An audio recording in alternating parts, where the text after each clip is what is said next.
In Special Forces training, pain is deliberate. Candidates are cold, exhausted, and breaking down. They're given a simple choice: keep going or make it stop.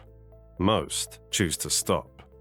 That's not failure, but simply this: you didn't have what it takes to become part of the Special Forces. In the Navy SEALs, candidates begin with a brutal course called Basic Underwater Demolition SEAL training, known as BUDS. This training is famous for being one of the hardest military programs in the world. Days begin before sunrise. Training continues until night. Sleep is short. Pain is constant. One thing that makes BUDS different from normal training: quitting is easy. At any time, a trainee can stop. There is a bell. Ring it and the pain ends. You get rest, you get warmth, you get food. That choice is always there. Most people take it. This is not a mistake. That is the point. In the United States, Special Forces selection is designed so that most people are filtered out early. Navy SEAL training can take more than a year from start to finish, and many classes lose the majority of their candidates in the first few months. In BUDS alone, classes often begin with hundreds of candidates. By the end, only a fraction remains.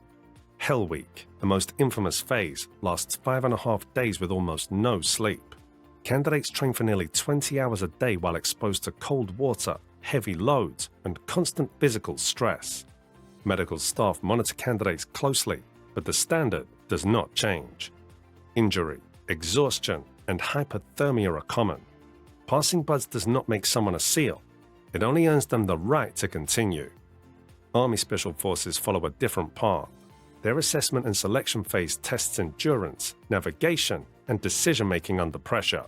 Those who pass enter the qualification course, where they're trained in language, culture, unconventional warfare, and working with foreign forces. A Green Beret is expected to operate independently in remote areas, often with limited support. Elite counter-terror units like DEVGRU do not recruit from the public. Candidates are selected only from experienced operators who have already proven themselves in combat and training. Selection focuses less on physical limits and more on judgment, emotional control, and teamwork under extreme stress. Across US Special Operations, the pattern is the same. Selection phases are intentionally unpredictable. Candidates are evaluated while hungry, tired, and confused. Instructions may be unclear. Timelines may change without warning. This tests adaptability. Missions rarely follow a script. Those who wait for perfect conditions do not last. The system is not looking for perfect athletes.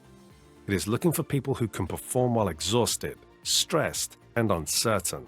Special Forces training hurts on purpose.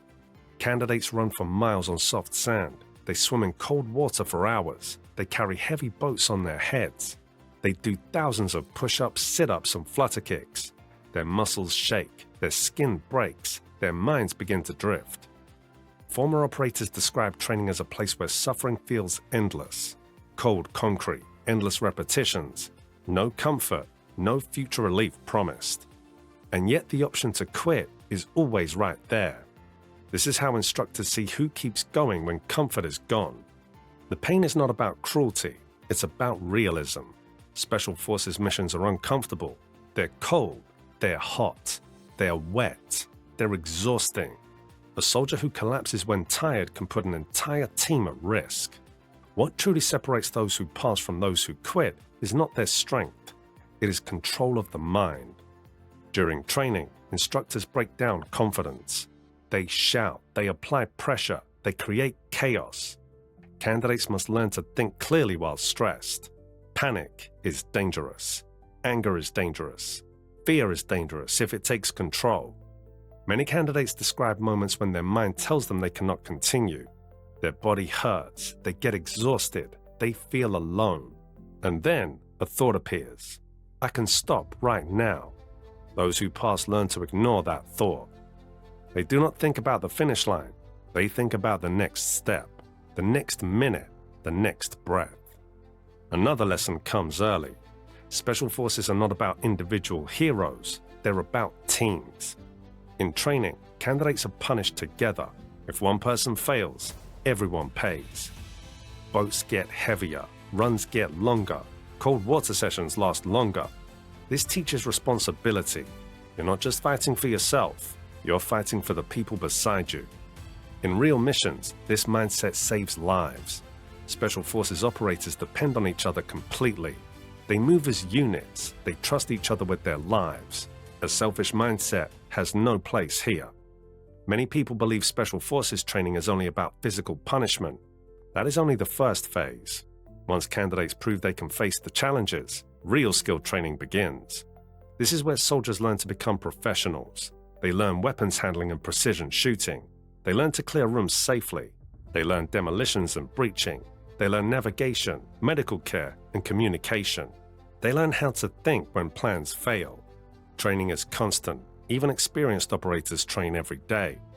Skills fade if not used. Special Forces treat training as part of life, not a phase to complete. One thing Special Forces operators often say is that combat is quieter than movies show. There is no yelling, no panic, no chaos. Snipers describe taking a long-distance shot to protect a convoy as a calm moment. Slow breathing, steady hands, clear judgment. This calm comes from repetition and trust in training. Special Forces are trained to slow their thoughts down, to focus, to make decisions with lives on the line. This calm is earned, not natural. However, Special Forces missions often involve lethal force. Operators must live with that reality. Some describe combat as becoming routine over time. Missions repeat, danger becomes familiar.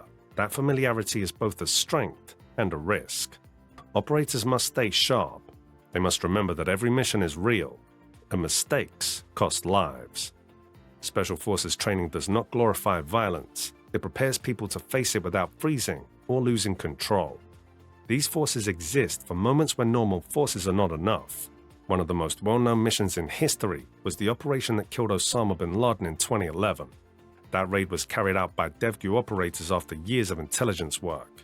The mission was fast, quiet, precise. It involved helicopters, night vision, and close-quarters combat. It lasted less than an hour, but it required years of preparation. This is the pattern of Special Forces work. Long planning, short execution. Becoming Special Forces does not mean training is over. Operators are tested constantly. They attend schools, they learn new skills, they adapt to new threats. If an operator cannot perform, they can be removed from the unit. There is no guaranteed place. Standards stay high. Ego is dangerous. Complacency is deadly. This creates a culture of constant improvement. There is another price that Special Forces pay: time. Operators spend long periods away from home. Missions are secret. Details cannot be shared. Families often know very little about where their loved ones are or what they are doing. This strain is real. Many operators say that family support is one of the hardest parts of the job. Not everyone can handle that life. This is another reason selection is so strict. Most people who try to become Special Forces do not fail.